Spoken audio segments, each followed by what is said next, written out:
তৃণমূল তো নেই, তৃণমূল নির্মূল হয়ে গেছে। কতগুলো টুকরোতে ভাগ হয়েছে এবং আরো কত টুকরো হবে সেটা সময়ের অপেক্ষা। আর এক্ষেত্রে হয়তো দিদি বারণ করে দিয়েছেন, উত্তরাধিকারীও বলে দিয়েছেন কেউ ওর পাশে থাকবে না, কারণ উনি তো ঘোষিত অবস্থানে দিদির সঙ্গে, কিন্তু এখানে আবার উনি একা। সিপিএম কংগ্রেস চলে এলো, সিপিএম কংগ্রেস তৃণমূল এক,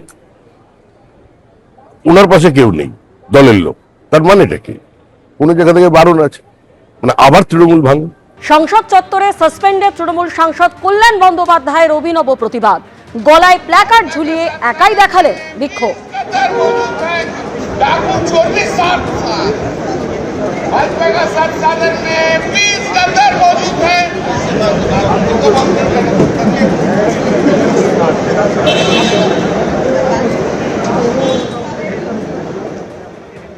কখন কি বলে তার কোনো ঠিক নেই। ও তো কালকে সকালে মমতা অভিষেককে আবার গালি দিচ্ছিল। এত অস্থির মস্তিষ্ক, কাকে কখন কি বলবে কোনো ঠিক নেই। এসব নিয়ে আমি কোনো কালে কোনো গুরুত্ব দিই না। আবার দলের অতীত দলের দু চারজন আমার বিষয়ে অনেক কথাই বলে।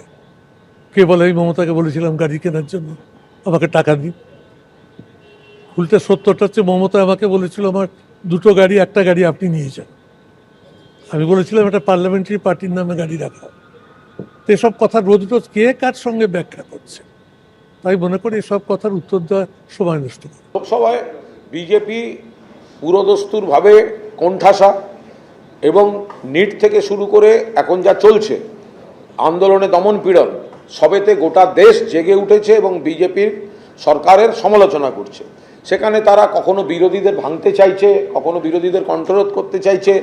কল্যাণ ব্যানার্জিকে সাসপেন্ড করেছে, তারপরেও তো কল্যাণ ব্যানার্জি আজকে একক শক্তিতে লড়ে গেছে। তৃণমূল তো নেই, তৃণমূল নির্মূল হয়ে গেছে। কতগুলো টুকরোতে ভাগ হয়েছে এবং আরো কত টুকরো হবে সেটা সময়ের অপেক্ষা।